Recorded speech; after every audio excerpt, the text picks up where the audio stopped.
Tornadoes can happen in Oklahoma at any time year-round. But this time of year through August is most prime for twisters. 1 year ago, this summer, relief and recovery efforts were underway after a string of deadly storms. Today, memories of the tornado on May 20th, 2013 remain vivid for those caught in that storm. Hi. Good morning, Pat. How are you doing? Good. How are you? I know my mom would be really proud of me, of what I'm doing now. Resenda Lopez is following in her mother's footsteps. Well, she was a nurse, and she was proud to be Chickasaw. She was a full-blood Chickasaw. She's always instilled Chickasaw ways into us, and caring for other people was one of them. And you have all your medications. Resenda is a Chickasaw Nation community health representative.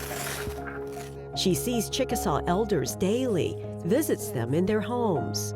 We go in and do vitals, and we oversee their medication, make sure they're up on their appointments, and have all their medications. Sounds Really great. good to see you. All right, same here. You take Love care. you. Love you too. Bye-bye. Just kind of be an advocate for them. See you later. You too. Bye-bye. Her work requires her to travel hundreds of miles every day. It is a lot of driving, and I would say we probably do about 300 miles a day because our area is so large. During the day, our work days, you know, nothing really gets in our way, not even the weather. We just go even when it's snowing. And rain was really never a thought, you know, never. That changed on May 20th, 2013. On her way back from Pauls Valley, Resenda was traveling on Interstate 35, approaching Cleveland County. She noticed the sky darkening and the wind howling. The wind was picking up really bad, and enough to where I could hardly keep the car on the road. Starting right here is where I seen the cars. They were up under the bridge, pulled over.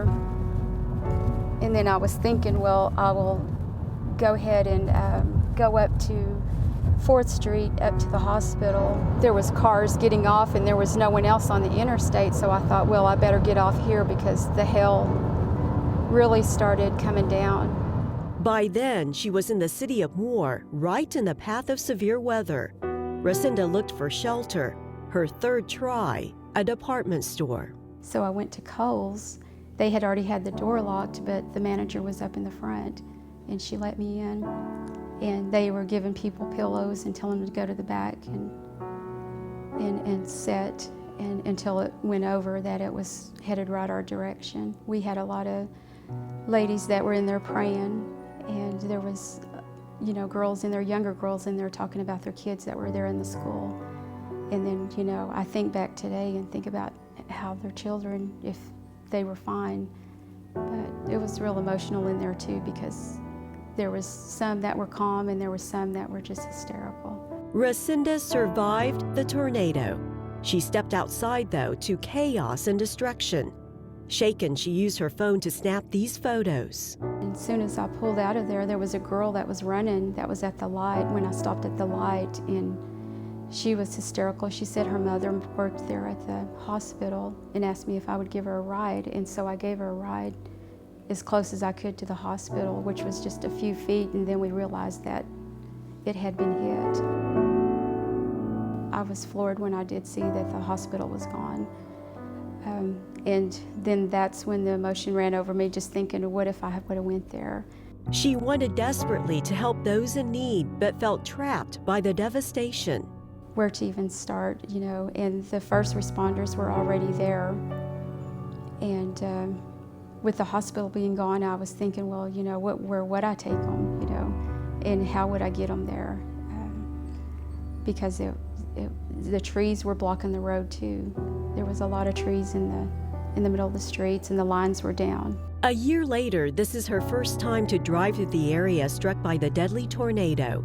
Work is still underway to rebuild the hospital and more. Across the road, where a gas station once stood, is a small memorial to remember victims. The tornado claimed the lives of 25 people, including children at an elementary school. Resenda says her life was changed forever on that day, along with other Oklahomans. Well, I think about the people that were there and the homes that I seen and just the devastation. I just wonder how the people are doing, even the ones that was in Coles with me. I know they had children in the schools.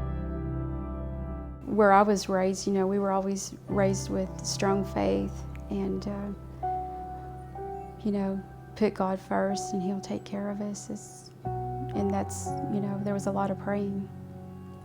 A lot of praying. We appreciate Resenda for sharing this story. It was her first time back to that area. She was very brave to travel with us and show the path of the May 20th storm.